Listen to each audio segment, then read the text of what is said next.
ඔයාලට කියලා දෙන්නම් කලයක් කොහොමද පාට කරන්න කියලා. වීඩියෝ එක හොඳට බලාගෙන ඉන්නකෝ මම කොහොමද ඒක පාට කරන්න කියලා. ඔන්න මම මුලින්ම කහ පාට ගා ගන්නවා. ඔයාලත් මේ විදිහටම කරන්න. ඔය විදිහට කහ පාට ගා ගන්නවා. ඊට පස්සේ මම තැඹිලි පාටින් ආපහු අඳුර වෙන්න ඕන තැන් ගා ගන්නවා. ඔය විදිහට ගා ගන්න. තැඹිලි පාට ලස්සනට ගා ගන්නවා. ඊට පස්සේ මම රතු පාට යොදාගෙන අර තැඹිලි පාට උඩින්ම තව ටිකක් ඩාර්ක් වෙන්න රතු පාටත් ගා ගන්නවා. ඔයාලත් ඔහොම කරන් යන්නකෝ. එතකොට ඔයාලට තේරෙයි. ඔන්න ඔහොම ගාගෙන ඊට පස්සේ කළු පාටින් මම පොඩ්ඩක් මේක තද කර ගන්න ඕන නිසා කළු පෑය චුට්ටක් යොදා ගන්නවා.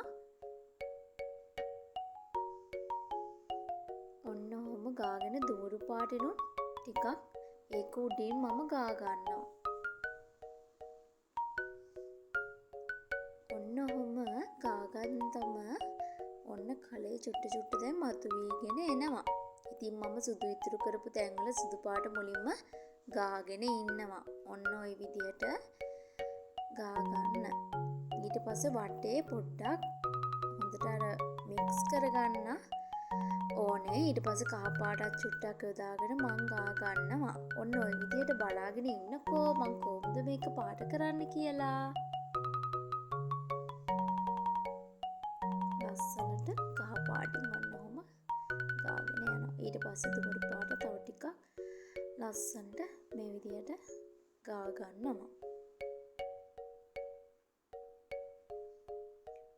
ඔයාලට මේ වීඩියෝ එක බලාගෙන ඉන්නකොට තේරුම් යනවා කොහොමද මේක පාට කරන්න කියලා. අපි මුලින්ම ලාවට තමයි ගාගත්තේ අත තද කරේ නැහැ.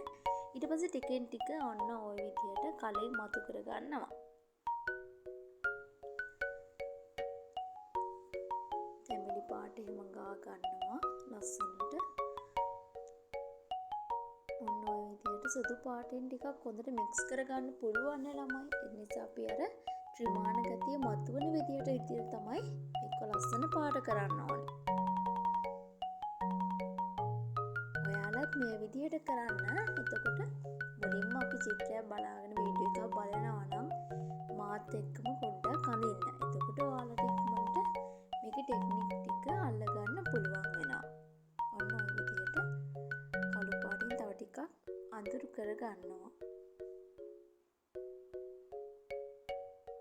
රතු පාටක් දාලා ලස්සනට ඕක ඔහොම පාට කරගන්න ඕනේ.